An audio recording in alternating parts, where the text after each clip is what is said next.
and welcome to the start of my reading vlog for The Way of Kings. Now, I've been working my way through the entirety of the Cosmere, and now that the Stormlight Archive read-along is happening, I decided that I'd jump on this one as well. So, this is obviously my first time reading The Way of Kings.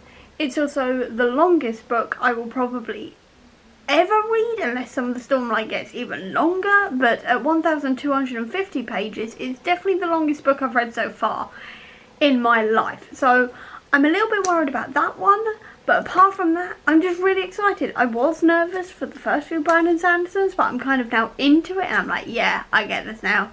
I am ready to have my mind blown yet again. So let's get into this one. I know nothing about it. I've gone into it blind, apart from I think there's some sort of magical armour.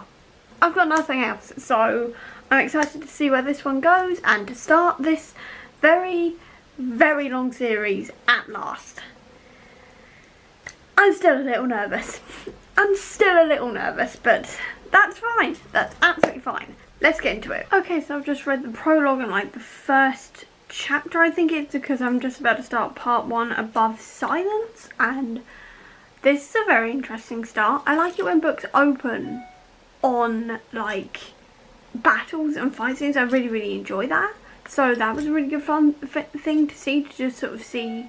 Why is my email going nuts right now? Stop it. Anyway, what I'm saying is that I'm really enjoying this sort of battle opening and sort of starting to see the magic. Admittedly, I am confused a little bit by the magic, but it sounds a little bit like pushing and pulling in terms of Mistborn, so it could be semi-based on that, I don't know. But I'm liking this sort of idea of like these two warring possible nations having made this treaty, and now obviously I want to call him Sazed. That's not right. I don't know how you pronounce it. Seth. I'm going to go with Seth. But it sounds like Sazed in my head, like Mistborn, weirdly. I'm going to blame it on the fact that it's both the same author, but I'm just thinking about how I'm quite liking this idea, and him being like truthless and finding out about stuff like that. So it's a very interesting start, but I'm only 34 pages in, so there's a long way to go, but it's a good start. I've got to admit, I did enjoy the start of this. I've got a lot of questions, naturally, but it was a very strong start, to say the least. Okay, so I've just started chapter 5, and I'm really interested to see how Kaladin's storyline ties in with Shallan. That's going to be quite an interesting one, because at the moment they're very separate and very apart at the moment. I'm also excited to see just what happened to Shallan's father and stuff like this. Also, the beginning of each chapter is really interesting with that design and the quote along with where it was collected from. All of them are from 1172, if I remember rightly, or 1175, so something very interesting happened then at a guess. I'm quite interested in what the light eyes and dark eyes difference is, I guess. But also, my fangirl brain just enhances everything in my mind, because she's just talking about Jasnard's bracelet on her hand, and it's 2 rings and a bracelet connected by several chains, holding a triangular group of gemstones across the back of her hand, and my first thought was, half full Infinity Gauntlet, because I have no chill when it comes to the MCU, apparently. But I just thought I'd say that. Fandom brain struck again. So last night I got to page 111 of, obviously, The Way of Kings. I forgot the name, I nearly called it Ball Breaker then. Way of Kings. And I'm still enjoying it, I've got to admit. I do feel quite sorry for Kaladin. I think that's his name, I've forgotten. It's been 24 hours, I've slept since then, whatever. But I feel quite sorry for him, and I'm still rooting for him though, but I'm just wondering exactly what he did to be sold into slavery. And I saw a comment yesterday from someone saying, what if he killed a Light Eyes? And I'm just wondering if that happened, maybe. But I've also discovered upon thinking about it that there's one thing that slightly annoys me about Sanderson, and that is he dumps you into the world with like light eyes, dark eyes, and sort of safe hands and stuff like this, to use The Way of Kings as an example, and you just have to go along with it. without knowing what these things are, and you slowly have to learn them throughout the book. And I just kind of wish at the beginning of each of his books there was a bit of a, okay, this is what these things mean, and then go into the story, because I feel like that'd be really useful. And obviously there is a glossary at the end, but that's not useful when you're reading a Kindle version, because obviously then trying to flick back and forth is really, really difficult, which is really annoying. So I'm just having to kind of deal with it, I guess, in a way, which is really annoying. And I just want to know what these things mean, and it's not giving it to me. Obviously it will eventually, but I'm just a bit like, can you give this to me now, please? So I've just got an idea of what is going on, just a little bit, just an inkling would be nice. But apart from that, I'm still really, really enjoying myself. I just have that sort of niggle of, can I just know what's going on, please? I'd like to know what's going on, because I really like to know what's going on and what this world means in terms of those things. I mean, putting the glossary at the beginning would have also helped, because then I could have read through it at the beginning, but that's just formatting issues. That's just the problem with using a Kindle, to be honest. It's either buy the actual book and break my shelves and my hands holding it, or deal with Kindle formatting and not being able to flip back and forth. So my own fault, really, to be honest. It's a catch-22 situation, but never mind. I really enjoyed seeing Kaladin's backstory a little bit there with his surgeon father. That was really, really interesting, especially considering you've got that sort of, not build up to it, but you get this hint that he is slightly medical with his bandaging and stuff like this, and how to help some of the other slaves. I really like that element of it, because obviously that gives a bit more of explanation to this character, because obviously we don't know that much about him. So I'm really enjoying that sort of section of it. But I'm just wondering, when the hell are these two characters actually going to meet each other? Because I mean, I'm only on chapter 11, which is page 155, which is nothing, quite frankly, compared to the rest of the book. But I'm just wondering where this is going, quite frankly, because I haven't read the blurb whatsoever. I literally do not know what this is about. I go into these blind, so now I'm just wondering, is it better to actually read the synopsis on these ones? Because I'm just wondering what, where it's all going. But I do quite like the surprise, so I think I'll carry on without it. But it's just that sort of do I want to know more of where this story's going, or am I quite happy carrying on like I am? I don't know. So I've just finished part 1, and I really like Kaladin's sort of story throughout this. I've got to admit, I like how he's sort of fallen and now he's slowly getting back up again, and he's getting his determination back. I'm really enjoying that. So I'm enjoying that. I'm enjoying Shallon's storyline, even though we haven't seen that much of her compared to Kaladin yet. I like her determination as well, and how she is desperate to get ahead and get what she needs. I really like that determination. And now I'm on to interludes number 1, and I'm just wondering if this is going to give me a bit more of maybe what the original immortal people were about, maybe, who knows. But in that, I did have a small mention to that prologue, I think it was, or chapter 1, where the king is killed. We've now heard about the white assassin, so I'm glad that's been sort of hinted at again. I'm hoping a bit more comes of that, because I'm just wondering what that was all about. And no, Brandon Sanderson, he will obviously explain it all, but I'm just interested to know exactly what happened there. I'm one of those people who just desperately wants to know everything now, and not wait for it to sort of slowly come about. I'm definitely getting impatient. But that's just me. It's not the book's fault, it's definitely me. I think it's just the fact that I've read a lot of Brandon Sanderson this year now, and I'm just starting to get to the point where I'm like, no, I just want answers. I think I'm getting fatigued of long books. I think that's what's happening, but it's fine. I've only got this one and 4 more, and then I can take a break. It's fine. And it's only 1 a month. It's not like I'm not reading short books in between. It's fine. I'm just a bit semi-fatigued at very long books at the moment. I think that's my problem. So I've just read the first interlude, and it's used the word Hoid as in H-O-I-D. Isn't that from Elantris, or am I thinking of another word? I'm pretty sure that's a word from Elantris. I think. It's been a long time since I read Elantris, but I feel like that's possibly an Easter egg, or I could be entirely wrong, but I feel like that's possibly an Easter egg. I don't know, but I feel like that word is familiar, and I feel like it's from Elantris. So I know this series has Easter eggs in them, and I've missed all of them so far. So I'm pretty sure I'm missing this one and I've gotten it wrong. But I don't know. I feel like that word is from Elantris. I think. So I've just looked up in the Hoid, H-O-I-D word. Does run through all of Brandon Sanderson, so I am right on that front. Yay. I actually recognised an Easter egg or an important thing. I usually don't, unless it's sort of smacking me on the head. I've also read all of the interludes now, so the second thing is that I do not like Shalyn's brother. Don't like him at all. Also, all of the descriptions of animals in this are more crustacean sort of sea animals, and it's weird trying to get my head around that. I'm not very good at sort of looking and sort of imagining creatures that don't look like normal Earth creatures. I find it really, really difficult, so I'm quite struggling with that, but luckily the animals aren't in it too much, so I can sort of not ignore that, but I can sort of get round that if needs be. Also, I'm glad we've gotten back to Seth now, briefly. I like that we now know where he's been for the last 5 years and a bit more about him, and I feel even more sorry for him.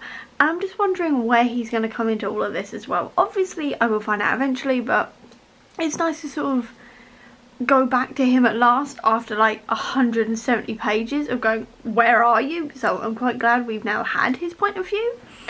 But also, I'm sitting here going, are you one of the descendants? Is he going to be one of the descendants of the Radiants, or the people at the beginning with the swords, the immortal people, because he's got a shard blade? I'm just wondering if that's going to be a thing, and if that's why he can call shard blades and stuff like this. I don't know, it's just my current theory. It's my current only theory I have. I've got no other theories on anything, but I'm less than 200 pages in. I've got nearly 800 pages left to come up with various ideas and plots and all the rest of it to try and figure stuff out. But current theory is that possibly Seth, or however you pronounce his name, is a descendant of one of the Radiants, or is possibly the dudes whose point of view we saw from at the beginning, one of the Radiants, and it's actually him, but he can't remember. For some reason I'm thinking he's one of those. Possibly he is actually that dude, or he is a descendant of that dude, maybe, because obviously the Radiants were talking about going into hiding and stopping their like cycle or whatever it was. So maybe, because I don't think he died at that point, so maybe, just maybe, Seth is him and he doesn't know it, and that's why he can call a shard blade. I don't know, just theories. It's probably not right. I'm definitely wrong. I haven't gotten anything right since I started, but hopefully maybe I'll be right this time. Just had my first like actual like mention of the Cosmere in the book, because it's just said it is one of the Cosmere's greatest constants, I should think, and that's the first time I've ever seen the word Cosmere actually written in one of the books. So does that mean people actually know about the Cosmere within the Cosmere? That's interesting, because I've never actually seen that before. I've never seen anybody mention the Cosmere or anything. And obviously they're all connected, especially with the Hoid stuff. But to know that maybe someone within the Cosmere knows about the Cosmere, that's very interesting. Very, very interesting. It's nice to see that maybe these are starting to pull together. Maybe, obviously they've got miles to go before they all pull together, because I think they're all supposed to pull together, but it's interesting to know that they're starting to sort of mention each other now, so count me intrigued on that front, to say the least. So I've just gone to page 244, and it's now getting quite interesting, and seeing how, what's his name, I've forgotten already, I'm terrible at this, Dalinar, I have to look at this to try and figure out the names. Dalinar, maybe, is paying attention to the book The Way of Kings, and I quite like how we know within the first 300 pages why this book's called The Way of Kings. I also like the fact that his sword is called Oathbringer, which is obviously the 3rd book, which I'll be reading in November. So that's quite interesting. I'm quite enjoying this sort of like him trying to search for answers in Galavar's last writing to him. I'm quite enjoying that, and sort of like the mystery of whether or not the king is nearly being assassinated. I'm quite enjoying all these different sort of moving parts. I think so far part 2 is moving a bit quicker for me than part 1. I'm really liking seeing Kaladin's backstory and how he went from being trained to be a surgeon into being a soldier. That I'm finding really, really interesting, I've got to admit. But also at the same time, someone's just pointed out that this book is mainly like an explanation for everything and sort of like a setup for the rest of the series, which I completely... Why is my hair not going back? There we go. Which I completely understand, and now I'm starting to realise why I'm finding this one slightly slower than usual. It's because it is the setup, and it has to set up a 10-book series, and that's now making it completely clear to me as to why I'm not exactly struggling with this book, but I am finding it a bit slower than Arthur Sanderson. So yeah, but I have had the last 400 pages really kick off, so fingers crossed that happens like for me. But that does mean I've got another like 400 pages to go before I get to the bit where it goes off, so I better hurry up. Okay, new theory after reading chapter whatever it is, 19, so chapter 19. What if all of the High Princes are the Knights Radiant? Just had this thought, because obviously Dalinar is having all of these like visions, and obviously in the one we've just seen, the first one we have seen of the visions, he's met the Knights Radiant, and they've told him to come, like the person he was supposed to be in this vision, they've told him to go to obviously go and train and stuff like this. So I'm just wondering, what if all of the High Princes are the Knights Radiant and they just don't know it? Just got this feeling. I'm probably entirely wrong. I'm wrong on every level on every single one of these, but I'm just wondering, what if all of them are the Knights Radiant, and maybe they're reincarnated versions, or maybe they are, I don't know, like them, but they don't have their memories, and that's why they have shard blades and stuff like this, though some of them don't have shard blades, so maybe it doesn't work quite like that. I don't know, but I'm just thinking about how there is like 10 bits of royalty, and I think there were like 10 swords of the Knights Radiant, so maybe that's what's going on here. I don't know. I'm probably almost definitely wrong on this, but it's my current theory. I've got no other theories, but this is my current theory. So Kaladin killed someone but was thanked for it by someone else. I'm just wondering who the hell he killed. He must have killed someone on the battlefield, but I don't know who.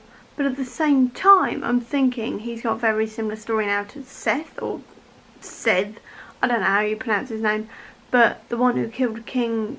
I've forgotten his name already. I'm terrible at the names here. There's so many names.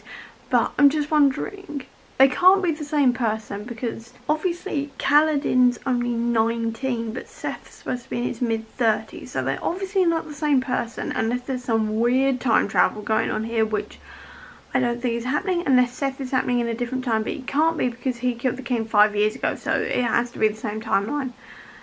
I have no idea who he killed, but I'm very, very interested, and now I kind of hope that he meets up with Seth, so then the two of them could have this sort of shared experience kind of thing. I feel like they're going to be connected. I feel like those two events and those two characters are eventually going to be connected. I don't know how, but I do think they're going to be connected. So I've just finished part 2, which means I'm on to the interludes again, and I'm very interested in what's going to happen now, because obviously Dalinar has just said he's going to abdicate and give it to Adolin, if that's how you pronounce his name, I don't know. So I'm very interested to see how that's going to go and how this is going to change stuff up.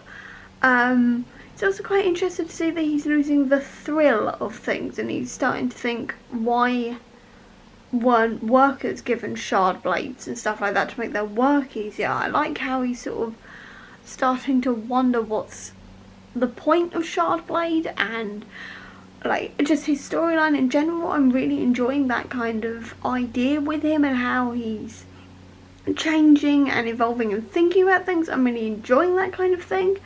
I would say though, I'm still... I think one of my problems with this is that because I'm 429 pages in now, I'm used to Brandon Sanderson starting to get to all the big plot twisty bits, but I think I've got another like 200 pages, I think, before I get to all the really fun, fast, quick plot twist, plot twist, plot twist, plot twist, plot twist, like usual.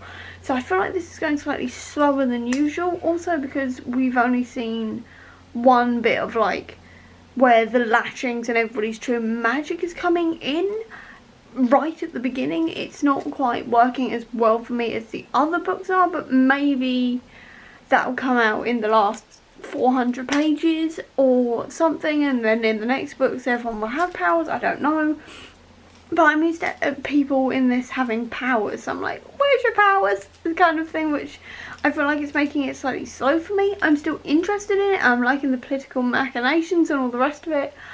I just think this one's taking a while longer, and I understand it is the first one in the series, so it's got to do a lot of setting up as well, and it is a longer book, so that's why it's taking longer, but it does feel very long to me.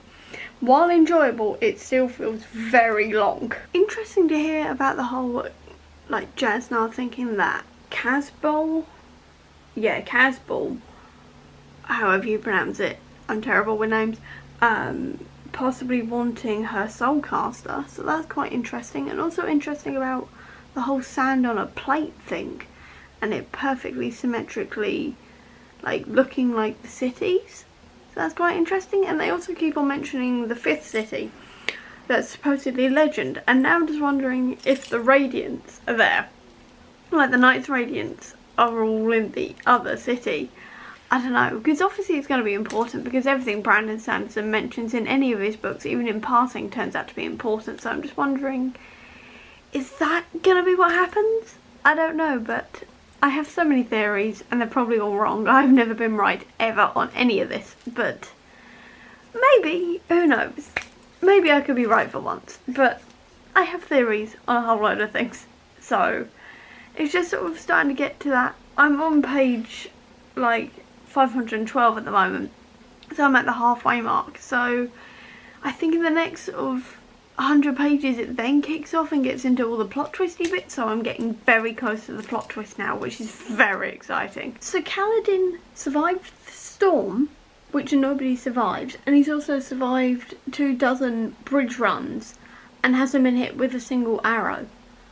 I'm just wondering if there's something about him, because also the coin in his hand was charged up while he was out in the storm, and now it's not after the storm's finished, despite the fact that they're supposed to charge up in the storms. And now I'm just wondering, is he some sort of weird magical being?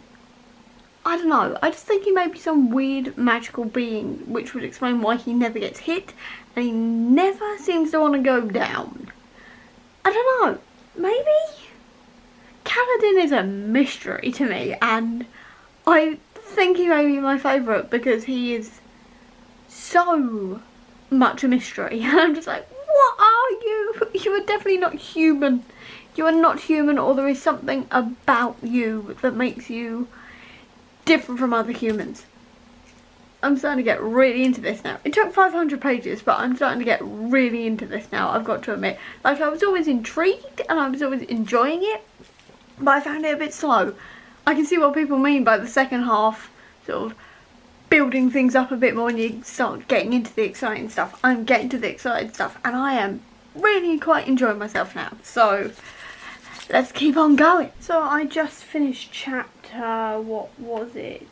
44. I'm getting there. I'm on page 626 now, so that's a really good sort of improvement. That's about 150 pages, which is how much I wanted to originally read of this a day and have absolutely failed at. But I've just got to the explanation of how Kaladin got into the army and stuff like that. Obviously, first thing, Roshan, or however you pronounce his name, is an arsehole entirely. I do not like him whatsoever. Also, I feel so sorry for Kaladin and Tien. I've got to admit, like, I feel really, really sorry for them because obviously something terrible happened to Tien. So, whatever that was, that's got to be awful.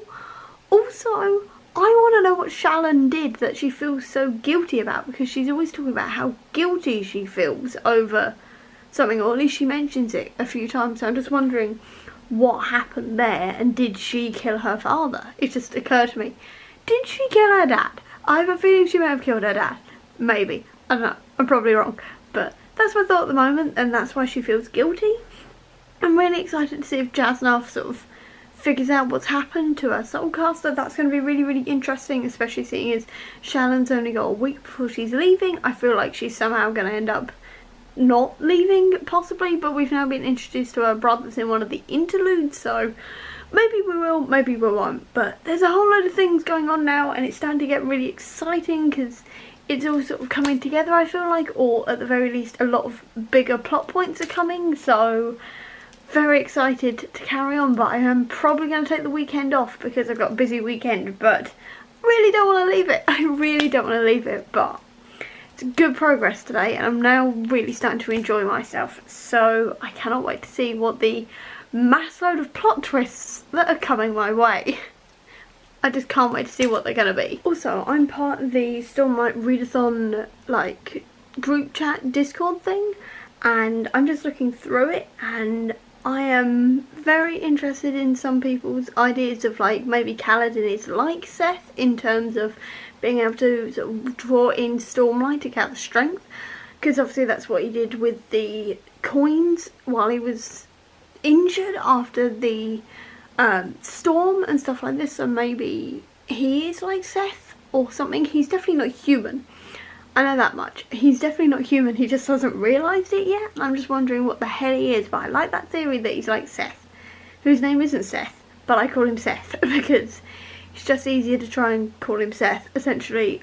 I'm definitely wrong on that, but current theories is that he's like Seth, so I wasn't possibly entirely wrong about him being Seth, but that was clearly wrong. But I may be right about him being like Seth, so I may have been on some level of wavelength there, but who knows. Hopefully I'll find out in the next 350 odd pages. So I'm just wondering, does Jasnah wear her, like, safe hand thing? Does she actually have her left hand revealed?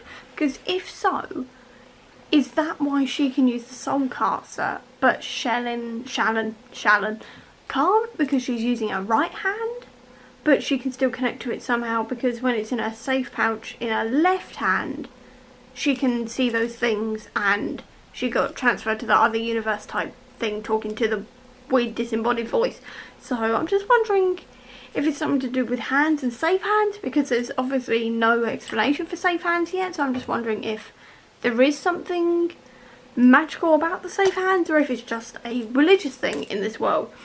Also, I just read the latest chapter from Kaladin, which is chapter 46, and I'm just wondering, are the Shattered Plains Irithiru, the Lost City? Because he describes it as sort of like looking slightly symmetrical in its own way, and all the cities are symmetrical, so I'm just wondering if this is a bit like Elantris kind of idea, and it is sort of like a lost city, and the reason why the sands don't cover the lost plains and don't turn into Irithiru, or however you pronounce it, is because something happened in the Shattered Plains and they became shattered, so while they're still semi-symmetrical, they're not symmetrical, so that's why the sands don't do the thing, and that's why the city's lost.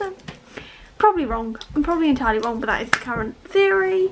So Kaladin has killed a Light Eyes and should have gotten a shard, or like a shard blade I mean, so that's really interesting. So how did he fall so far?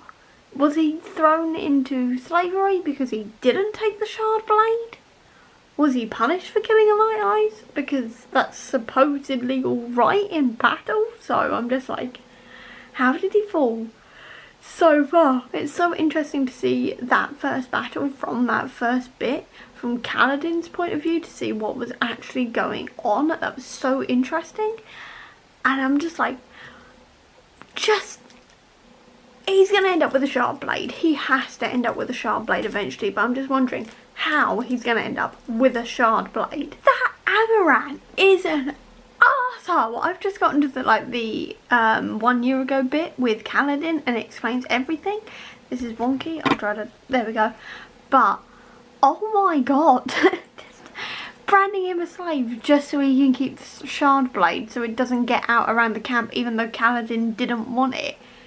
That arsehole. That absolute arsehole. New theory, because Kaladin is technically the owner of a shard blade. Technically, that's why he can absorb Stormlight, because that's what Seth is doing. He's an owner of a shard blade, but he's also gathering strength and everything from Stormlight. So maybe that's what Kaladin's doing, and maybe that's what Kaladin's power is because he's technically the owner of a shard blade. Even if he doesn't have it, he is still technically the owner of it. Maybe that's why he's got a certain level of luck and a certain level of amazing skill. But then again, he always had that skill and he was a fast learner, so maybe I'm wrong there. But another theory that I'm chucking out there. I've got so many theories and no answers, so that's how this is going. Hopefully I'll get answers in the next, I don't know, 286 pages? Yeah, about 286 pages, so hopefully I'll get answers at some point in those pages. So Wit is Hoid, or H-O-I-D, however you pronounce it. So he's Hoid, so he's supposed to be quite a fan favourite character. And he's supposed to be quite significant, I think, to everything, if I remember rightly. It's like, I'm pretty sure I've heard that phrase before in one of the other books. I'm just wondering, how does he connect to the rest of it? Because I cannot remember for the life of me where I've heard Hoid from, or however you pronounce it. I can't Google it because of spoilers. But I'm like, where do you turn up beforehand? Where do you turn up? This is annoying me, but oh my god, we now have the answers to who he is. But why are they looking for, why are people looking for him? Why is he being hunted down? Who is he? What is going on? So Hoid definitely knows who Kaladin is, and Kaladin, I still reckon, is a Radiant. He has to be a Knight Radiant or descended from a Knight Radiant, especially with how Tef's talking, even though Tef said that he's probably not a Radiant. I'm still convinced he is, especially after he's now jumped off that bridge, landed 40 feet below in a superhero landing and didn't break every bone in his body. That man has to be a Radiant or something along those lines. I'm sure of it. Also, the fact that it sounds like Colin as in Dalinar and Sadeas, that's it. I forgot his name again. I'm terrible with names in this book. I don't know why. But Sadeas and Dalinar are now teaming up in the sense that Dalinar's going to take some of his bridge crews with him instead of using the old-fashioned slow method. I'm just wondering now if Adeline, Dalinar and Kaladin are all going to end up in the same place and possibly talking with each other or something. I'm wondering if there's going to be a team up, because I feel like Kaladin may actually like the Collinars. I don't know, I just got a feeling he may actually grow to like them. They could be friends, but at the same time, in the back of my head, I'm just wondering if he is related to them, and I'm going, no, that makes no sense. But for some unknown reason, my brain's going, they're related, and I don't know why. I genuinely have no idea why. Okay, so I'm on to the last 110 pages. I'm excited but worried, to say the least, because as per usual, I'm sitting here going, how is he going to fix all of this? And usually he does wrap it up quite well in between each book, so I'm just wondering how he's going to do it this time. But at the same time, I've got a feeling he's not going to resolve everything, but I think he does.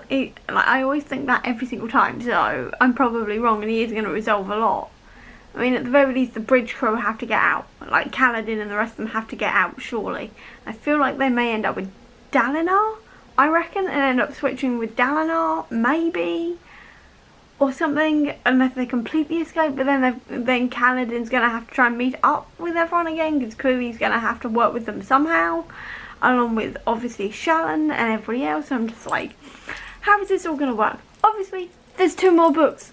Nearly 3 more books in a couple of months. 3 books to sort of explain all of this, but who knows? We'll see how this goes. Either way, I'm just sitting there going, eek, last 110 pages. Here we go. So I've just finished chapter 66 and Sedaeus is a traitor. Oh my god, I didn't see that coming at that point. I thought Sedaeus was going to do something, but I didn't think he was going to do that. Oh my god, what the hell. Also, obviously book 3 is called Oathbringer and that is Dalinar's sword, so I'm just wondering, do they survive? I really hope they survive somehow, because quite frankly, I really like them and I really like Adolin and I want them to survive. I'm going to be really sad if they die. I'll be really sad if they get killed off. I'm not going to lie. I'm just wondering if Kaladin and Bridge 4 are going to stay behind and possibly help. Maybe? I don't know. I just feel like... Or maybe they'll try to tell the High Prince or something. Or Kaladin will somehow get hold of Oathbringer if Dalinar dies and then becomes a Light Eyes, and then maybe he can tell Elhokar what happened. Maybe. I don't know. I'm probably wrong. I'm going to have to go back to reading this, but... Sedaeus! What the hell? Okay. Kaladin is definitely a Radiant. He has to be a Radiant after that battle on the Shattered Plains helping Dalinar, and Adolin, he has to be a Shard Bearer. Well, not a Shard Bearer. He will probably end up being a Shard Bearer, but I am certain he's a Radiant. I've said it all along, but I think he is a Radiant. He has to be. So Dalinar's finally not grown a spine, but has finally stood up to Elhokar, so that's really, really interesting. And I like how he's, like, we've now got the idea of, like, who actually cut the strap and stuff like that. I did not see that coming whatsoever, but it's so interesting to sort of see all of this and just to see exactly where Dalinar's now going after all of this. So it's so interesting. I'm now really, really loving this, but now I'm on part 5, which means I now have... I'm on page 963 of 1009, which means I'm about 46 pages of finishing. That's very close to finishing. That is really close to finishing. I'm really enjoying this now. I've got to admit, it was a slow start, but these last 200 pages have proven very, very eventful, like they always do in Sanderson, but it's just like, oh, how is this all going to go down? Okay, I'm only on chapter 73, but the plot twists about Jasnar, about Soulcasters, about who's controlling Seth, and now the Parshman. My mind is spinning.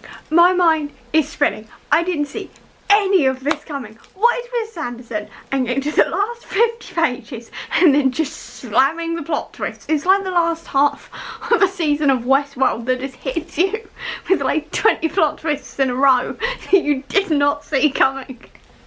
I'm just sitting here going, what? And there's only 30 pages left. Oh my god. So I've just finished The Way of Kings and that was such an interesting ending.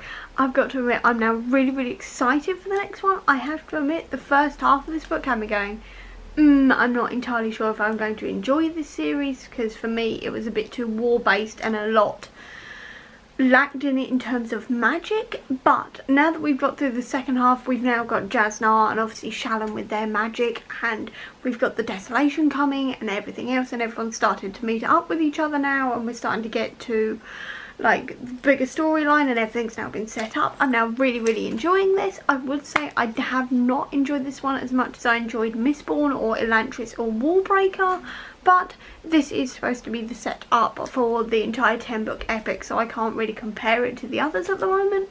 But I have really, really enjoyed this so far. I've got to admit, the second half worked a lot better for me. I'm now so excited to get to the second one and like continue the series in general. And I think I'm going to give this 4 stars. But apart from that, I can't really think of anything else to say. None of my theories were proven true, apart from maybe the High Princess being the Radiant, judging by how the Almighty talked about them. I don't know, maybe I'm right on that. I cannot wait to find out if any of my theories are correct, essentially. But either way, I quite enjoyed that, I've got to admit. It's not my favourite, but I still enjoyed it, and I cannot wait to continue this series next month. So with that, I hope you enjoyed this video. If you did, please do give me a thumbs up. Comment down below with what you thought the first time you read The Way of Kings. I'd love to know, but please do leave out spoilers for the rest of the series because obviously I don't want to know. I like going into these completely blind. I'll also leave a link down below to all of my social media if you want to check it out. And if you want to see any more of my videos, please click subscribe here. And over here will be the link to my previous video. But until next time, everyone, bye!